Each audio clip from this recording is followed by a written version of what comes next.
உன்னிடம் தான் கூறுகிறேன், வெளியே வா. சரி, நீயாகவே வெளியே வருவாய்.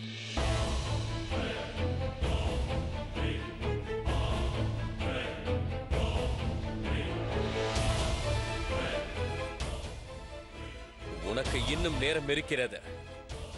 இப்போது கொதிக்கும் நீரை ஊற்றினால் உனது பிணம்தான் வெளியே வரும்.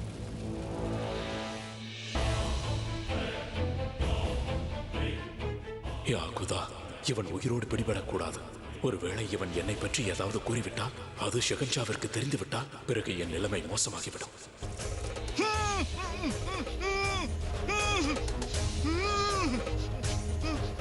நிறுத்து.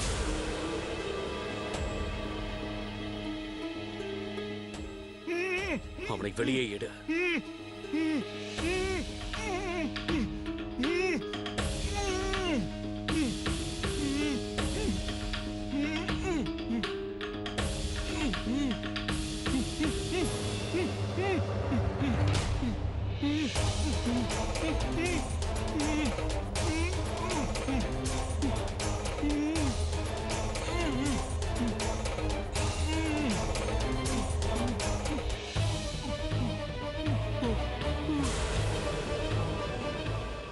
நீ எப்படி இங்கு வந்தாய்?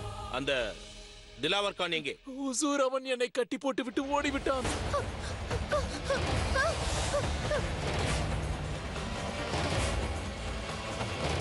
இந்த தாசி என்னை பார்த்து விட்டாள் என்று தோன்றுகிறது.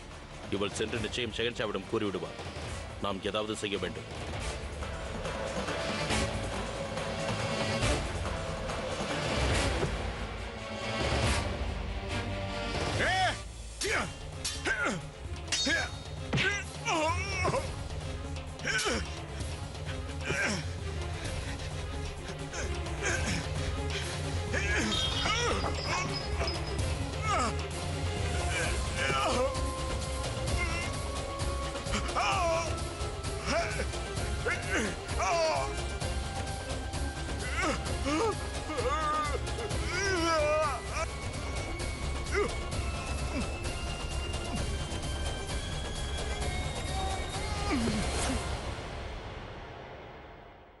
இவனை உடனடியாக ராஜ வைத்தியரிடம் அழைத்துச் செல்லுங்கள். நீங்கள் வருத்தம் கொள்ளாதீர்கள் ஷெகன்ஷா. அவன் இந்த மாளிகையை விட்டு தப்பிச் செல்ல முடியாது. நம்முடைய வீரர்கள் நாலாபுரமும் சுற்றி வளைத்து விட்டார்கள். அவன் எங்கு மறைந்திருந்தாலும் நாங்கள் அவனை பிடித்து விடுவோம்.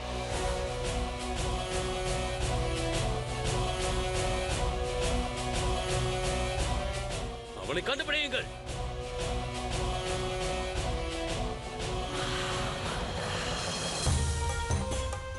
வேகம் ஜோதா. ஜலாலின் முன்பு கூனி குறுகி நிற்கும் காலம் வரப்போகிறது. பாவம் அந்த ஜோதா.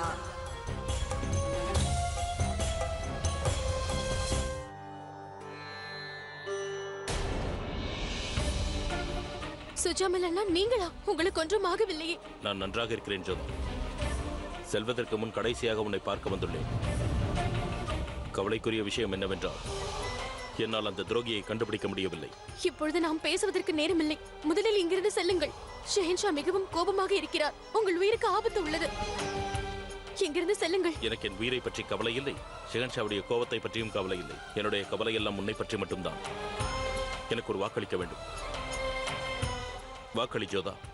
என்ன நடந்தாலும் சரி, நீ என்னை சந்தித்தாய் என்று என்றும் ஷெஹன்ஷாவிற்கு தெரியக்கூடாது.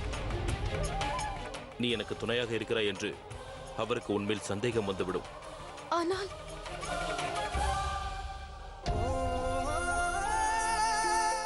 என் மீது ஆணையாக கூறக்கூடாது.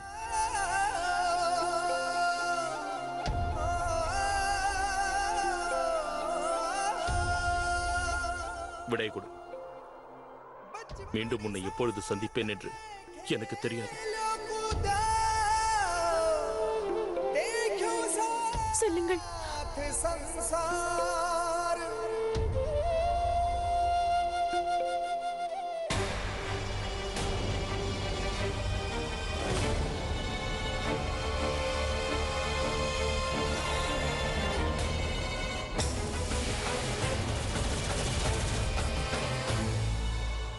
எனது கோட்டையை விட்டு நீ செல்வதற்கு முன்பு இறுதியாக ஒருமுறை உனக்கு நரகத்தை நான் காண்பிப்பேன்.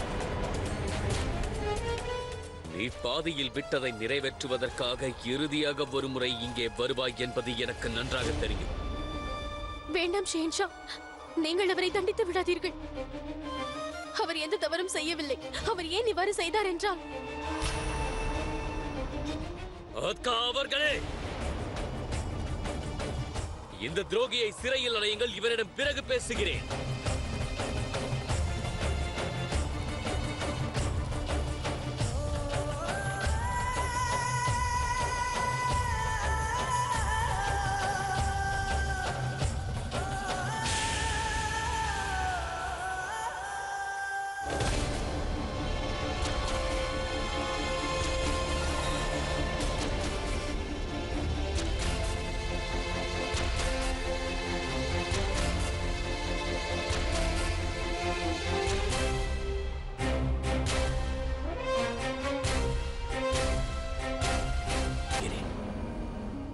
நான் ஒவ்வொரு முறையும் உங்களிடம் கேட்கும் போதெல்லாம் நீங்கள் போய்தான் கூறினீர்கள். நானே சுயமாக உங்களை அவனுடன் கோவிலுக்கு பின்புறம் இருந்ததை கவனித்தேன். ஆனாலும் எனக்கு முழு நம்பிக்கை இருந்தது தாங்கள் எந்த தவறும் செய்ய மாட்டீர்கள் என்று. ஏதோ கூற முடியாத சூழ்நிலையால் தான் இந்த விஷயத்தை என்னிடமிருந்து மறைத்தீர்கள் என்றும் நான் நம்பினேன். நீங்கள் இன்று கூறுவீர்கள், நாளை கூறுவீர்கள் என்று ஒவ்வொரு நாளும் நான் காத்துக் கொண்டிருந்தேன். ஆனால் நீங்கள் என்னிடம் போய் கூறிக்கொண்டு தினமும் இரவு அவனை சந்தித்து வந்தீர்கள்.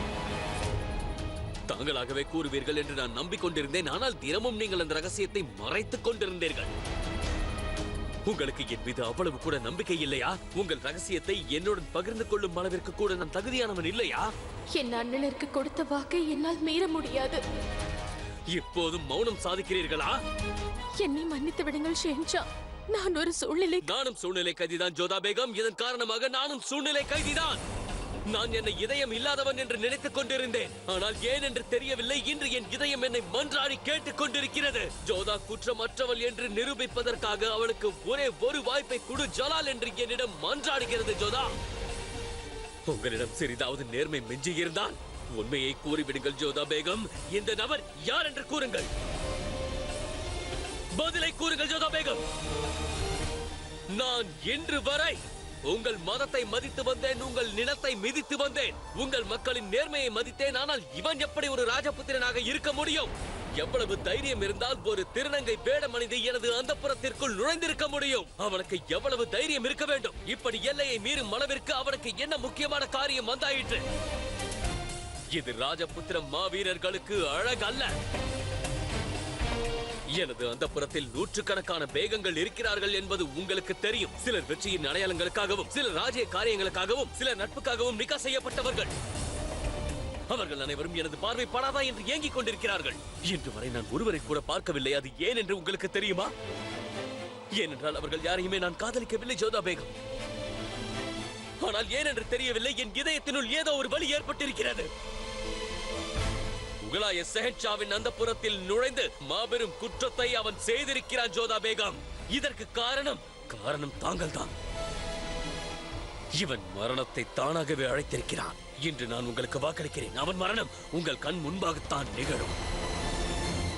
இதனால் தாங்கள் வருத்தப்படுவீர்கள் என்று எனக்கு தெரியும். தங்களுக்கு இது வேதனையாக இருக்கும் என்பதும் எனக்கு தெரியும். ஆனால் அதற்கு முன்பாக நான் ஒன்றை தெரிந்து கொள்ள விரும்புகிறேன். இவன் தன் உயிரையும் பொருட்படுத்தாமல் இங்கு வந்ததற்கான காரணம் என்னவென்பதை எனக்கு கூறுங்கள். எப்படியோ இவன் சித்திரவதைப்பட்டு சாகப் போகிறான்.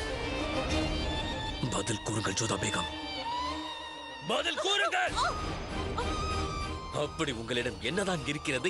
ஏன் அவன் உங்களை சுற்றி சுற்றி வருகிறான்? இதற்கு காரணம் அவன் மேல் உங்களுக்கு உள்ள காதலா, இல்லை உங்கள் கணவன் மீது இருக்கும் வெறுப்பா? காரணத்தை கூறுங்கள் ஜோதா பேகம். எதற்காக என்னை தங்களை நெருங்க அனுமதிக்கவில்லை? காரணத்தை கூறுங்கள் ஜோதா பேகம். எதற்காக என்னை வெறுத்தீர்கள்? எதற்காக இன்னொரு ஆணை இங்கே வரவழைத்தீர்கள்? எவ்வளவு ஒருவன் இங்கு வருவதற்கு நீங்கள் அனுமதிப்பீர்கள். ஆனால் உங்கள் கணவன் கேட்ட கேள்விகளுக்கு பதில் கூற மாட்டீர்களா? பதில் கூறுங்கள். மூன்றாவது மனிதனுடன் நெருங்கி பழகுவீர்கள். ஆனால் கணவனை நெருங்க அனுமதிக்க மாட்டீர்கள். என் கேள்விக்கு பதில் கூறுங்கள்.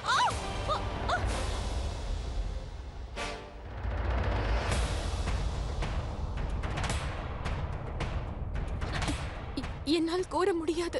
ஏன்? உங்களுக்கு வெட்கமாக இருக்கிறதா ஜோதா பேகம்? யாரோ ஒருவனோடு உறவு வைத்துக் கொள்ள வெட்கப்பட மாட்டீர்கள். ஆனால் அந்த உண்மையை கூறுங்கள் என்று கேட்டால் அதற்கு வெட்கப்படுவீர்களா ஜோதா பேகம்? தாங்கள் இவ்வாறு செய்வது உங்கள் தந்தையாருக்கு தெரியுமா?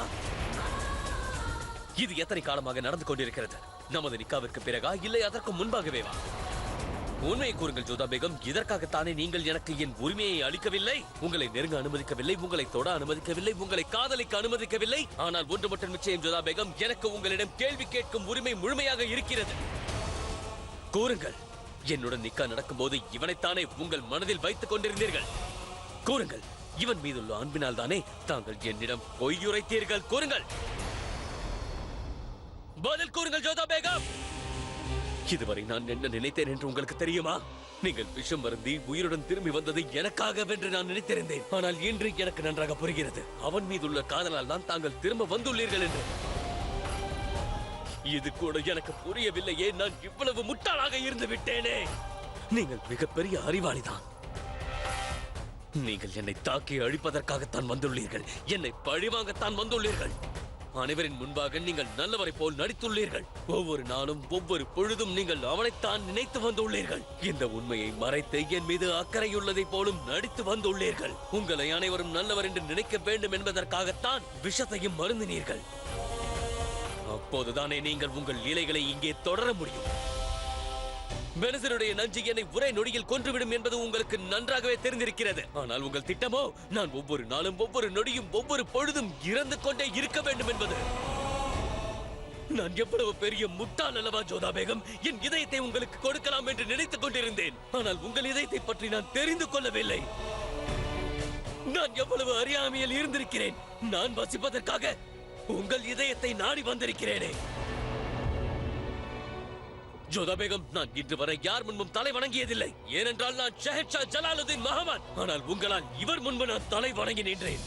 இவரை நீங்கள் மதிக்கிறீர்கள் அல்லவா? இவர் அன்பின் முழு ரூபம் அல்லவா? இப்போது புரிகிறது. அவன் கிடைக்க வேண்டும் என்பதற்காகத்தான் நீங்கள் ஒவ்வொரு நாளும் இவரிடம் வேண்டிக் கொண்டிருக்கிறீர்கள். உங்கள் பிரார்த்தனை நிறைவேறத்தான் இவரிடம் நீங்கள் வேண்டினீர்கள். நீங்கள் ஒரு ராஜபுத்திரியாக இருப்பதால் வேறொரு ஆணை கனவில் கூட நினைக்க மாட்டீர்கள் என்று நான் நம்பினேன்.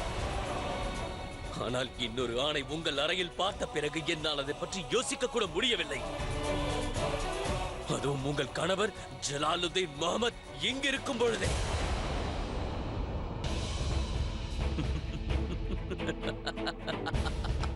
நான் எவ்வளவு குருடனாக இருந்திருக்கிறேன். பல பேகங்களின் கணவன் முகலாயர்களின் ஷஹன்ஷா. யாரை ஜில்லலாஹி என்று தலை வணங்குவார்களோ அவனே தன் காதலுக்காக தன் பேகத்திடம் தலை வணங்கி நின்றான். ஆனால் தாங்கள் அவனுக்கே துரோகம் செய்து ஏமாற்றி விட்டீர்கள். எனக்கும் உங்களுக்கும் நிக்கா நடந்தது ஜோதா பேகம். இருப்பினும் இதுவரை உங்கள் அனுமதி இல்லாமல் நான் உங்களை தொட்டதே இல்லை. ஆனால் நீங்கள் எனது பொறுமையை உங்களுக்கு சாதகமாக பயன்படுத்திக் கொண்டீர்கள். என் கேள்விக்கு பதில் கூறுங்கள். என் கேள்விக்கு பதில் கூறுங்கள் ஜோதா பேகம். உங்களைத்தான் கேட்கிறேன், பதில் கூறுங்கள். இல்லை என்றால் அவனை நான் எப்படி கொல்வேன் என்றால் அந்த மரணத்திற்கே மரணத்தை பார்த்தால் பயம் வந்துவிடும். உங்களால் அதை பொறுத்துக் கொள்ள முடியாது ஜோதா பேகம். அதனால் என் கேள்விகளுக்கு பதில் கூறுங்கள். பதில் கூறுங்கள். பதில் கூறிவிடுங்கள் ஜோதா பேகம். ஷஹன்ஷா, ரத்தம் வருகிறது. என் மீது கை வைக்காதீர்கள். என்னை தொடாதீர்கள்.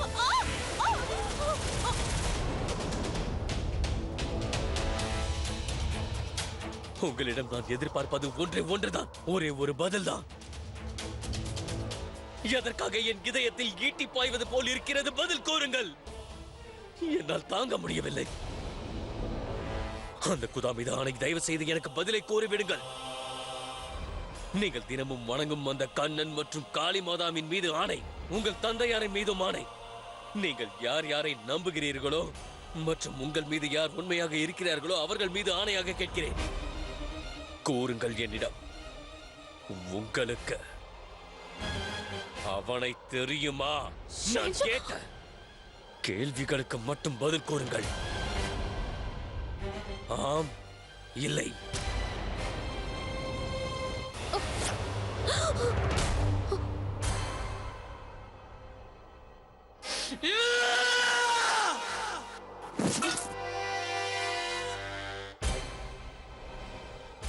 உங்களுக்கு அவனை நிற்கவதற்கு முன்பாகவே தெரியுமா?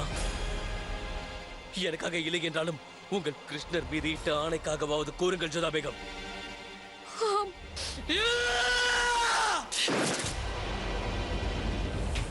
அவனை எப்போதிலிருந்து தெரியும்? எப்போதிலிருந்து தெரியும்?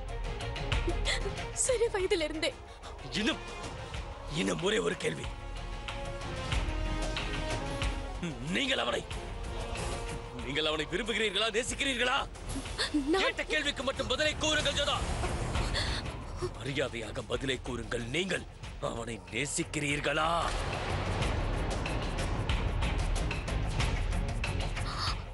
ஆம்.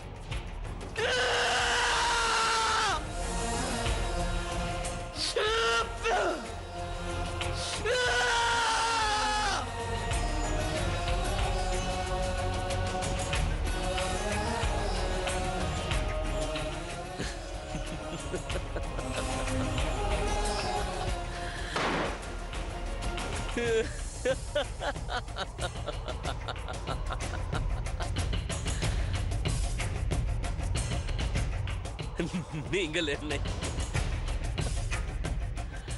தர்ம சங்கடத்தில் ஆழ்த்தி விட்டீர்கள் ஜோதா பேகம். இன்னொரு ஆணுடன் முறையற்ற தொடர்பை ஏற்படுத்திக் கொண்டு பிறகு அதை ஒப்புக்கொண்டு நீங்கள் நமது உறவை தர்ம சங்கடத்தில் ஆழ்த்தி விட்டீர்கள் ஜோதா பேகம். நீங்கள் இன்று என்னை மட்டுமல்ல, முகலாய சாம்ராஜ்யத்தை தர்ம சங்கடத்தில் ஆழ்த்தி விட்டீர்கள். உங்களது தந்தையையும் தர்ம சங்கடத்தில் ஆழ்த்தி விட்டீர்கள். மிகவும் முக்கியமாக இன்று உங்கள் ராஜபுத்திர குலமே தர்ம சங்கடத்தில் ஆழ்ந்துவிட்டது. நீங்கள் மிகவும் திறமையானவர்கள் அல்லவா ஜோதா பேகம்? இன்று வரை உங்கள் அனைத்து திறமைகளையும் நான் பாராட்டி வந்தேன். அதிலும் சிறந்தது இந்த பழிவாங்கும் திறமைதான் ஜோதா பேகம். உங்கள் அனைத்து திறமைகளையும் நான் பார்த்து விட்டேன். இனி வேறு எதுவும் வேண்டாம். இனி உங்கள் திறமைகளையும் நான் பார்க்க விரும்பவில்லை, உங்கள் முகத்தையும் பார்க்க விரும்பவில்லை. உங்கள் மீது எனக்கு காதல் பிறந்தது ஜோதா பேகம். எனக்கு உங்கள் மேல் காதல் பிறந்தது ஜோதா பேகம். ஆனால் நீங்கள் உங்கள் தரம் கிட்ட செயலால் அதை ஊதி அணைத்து விட்டீர்கள். அந்த குதாவிற்காகவாவது நான் உங்களை இந்த உறவில் இருந்து விடுவிக்கின்றேன். நாளை காலை சூரியன் உதயத்திற்கு முன்பாக தாங்கள் இங்கிருந்து வெளியே சென்று விடுங்கள். இங்கிருந்து சென்று விடுங்கள்.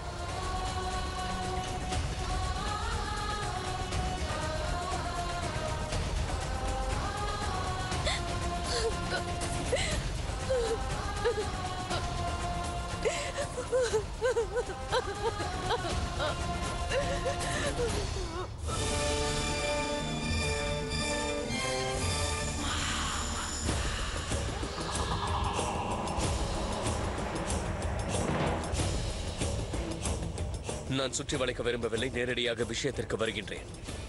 இது அஜாக்கிரதையின் உச்சக்கட்டம். நமது காவலின் தோல்வி என்பேன். எவனோ ஒருவன் நமது அரண்மனைக்குள் நுழைந்து எனது அந்தப்புறம் வரை சென்றிருக்கிறான். ஆனால் உங்களில் யாருக்கும் அது தெரியவில்லை. ஏன் இது? நமது கோட்டையிலேயே பாதுகாப்பு இப்படி இருக்கிறது என்றால் பிறகு நீங்கள் எப்படி எல்லையை பாதுகாப்பீர்கள்? இப்படி தலை குனிந்து நிற்பதால் மட்டும் விஷயம் முடிந்துவிடும் என்று நினைக்காதீர்கள். ஒரு ராஜபுத்திரன் எனது தலையை குனிய வைத்திருக்கிறான், முகலாயர்களின் தலையை குனிய வைத்திருக்கிறான். முதலில் என் மீது தாக்குதல் நடந்தது. இதற்கு முன்பு கூட எதிரிகள் நமது கோட்டைக்குள் வந்திருக்கிறார்கள். ஆனால் அதில் ஒருவர் கூட எனது அந்தப்புறத்தை நெருங்கும் அளவிற்கு தைரியம் இல்லாதவர்களாக இருந்தார்கள். ஒரே ஒரு ராஜபுத்திரன் ஏதோ சத்திரத்தில் இருப்பது போல் எனது அந்தப்புறத்தில் அங்கும் இங்கும் சுற்றி கொண்டிருந்தான். இதற்கு நீங்கள் வெட்கப்பட்டு இறந்துவிட வேண்டும். நீங்கள் அனைவரும் இந்துஸ்தானின் நிர்வாகத்தில் முக்கிய பொறுப்புகளில் இருப்பவர்கள். அப்படி இருக்கும்போது இதுதான் உங்கள் பாதுகாப்பின் லட்சணமா? வந்தவன் ஒருவேளை எனது தாயாரையோ எனது பேகங்களில் ஒருவரையோ, ஏன் நம்மில் ஒருவரையோ கொலை செய்திருந்தால்? எவனோ ஒருவன் திருநங்கை வேடமிட்டு அந்தப்புறத்தில் சுதந்திரமாக சுற்றி கொண்டிருந்தான். அதை பற்றிய தகவல் உங்கள் யாருக்கும் தெரியவில்லை என்பதை நினைத்தால் எனக்கு வேதனையாக இருக்கிறது. பெரியம்மா, வந்தவன் திலாவர் கான் என்ற பெயரில் எப்படி வேடமிட்டு இங்கே வந்தான் என்பது எனக்கு தெரிய வேண்டும். ஷென்ஷா, இங்கு வந்த திருநங்கைகள் அனைவரும் அதமத் கான் மூலமாகத்தான் வந்தார்கள். அனைவரின் அடையாளமும் காணப்பட்டது. அவர்கள் முழுமையான சோதனைக்கு உட்படுத்தப்பட்டார்கள். இருப்பினும் இது எவ்வாறு நடந்தது? தயை கூர்ந்து என்னை நம்புங்கள். முழுமையாக நான் இதை பற்றி விசாரிக்கிறேன். இந்த தவறை செய்தவருக்கு கடுமையான தண்டனை தரப்படும். பெரியம்மா, எனக்கு உங்கள் மீது சந்தேகம் இல்லை. அது உங்களுக்கே தெரியும் அல்லவா? உங்கள் ஆலோசனையை நான் ஏற்றுக்கொள்வேன். ஏனால் நீங்கள் சரியாக கடமையை செய்வீர்கள் என்று எனக்கு தெரியும். ஆனால் இம்முறை நீங்கள் செய்தது மிகப்பெரிய தவறு பெரியம்மா. தவறு நடந்து விட்டது. இது அனைவரின் முன்பாக நான் ஏற்றுக்கொள்கிறேன் ஷென்ஷா. நான் தவறு செய்து விட்டேன். ஆனால் நான் குற்றவாளி என்று உங்களுக்கு தோன்றுகிறதா? அப்படி என்றால் எனக்கு தண்டனையை நான் தாருங்கள். உண்மை தான் கூறினேன் பெரியம்மா. உங்கள் விசுவாசத்தின் மீதும் நம்பிக்கை மீதும் எனக்கு சந்தேகமில்லை. இருப்பினும் உங்களால் தவறு நடந்தது மிகவும் வெட்கப்பட வேண்டிய விஷயம். பிறகு ஷரீஃபுதீன், அவன் உங்கள் அறையில் தான் வேலை செய்தான். உங்களுக்கு துளிக்கணும் சந்தேகம் ஏற்படவில்லையா? இதை நினைத்து வெட்கப்பட வேண்டும். அந்த குதாவிற்கு தான் நன்றி சொல்ல வேண்டும். ஏனென்றால் எனது தங்கை பக்ஷிபானுக்கு எதுவும் ஆகவில்லை. நாளை காலை விடிந்ததும் அந்த ராஜபுத்திரனுக்கு அளிக்கப்படும் தண்டனை அனைவருக்கும் ஒரு பாடமாக இருக்க வேண்டும். குறிப்பாக இது போன்ற தவறை இனி யாரும் செய்வதற்கு எண்ணிக்கூட பார்க்க கூடாது. ஜலால் ஜோதாவின் மீது கோபமாக இருக்கிறான் என்று இவன் நடந்து கொள்ளும் விதத்தில் தெரிகிறது. ஜலாலின் இதயம் உடைந்து விட்டது. அதை மேலும் நொறுக்குவது மிக எளிதான காரியமாகும். இந்த துகள்கள் பேகம் ஜோதாவின் சகாப்தத்தை முழுமையாக மூடிவிடும்.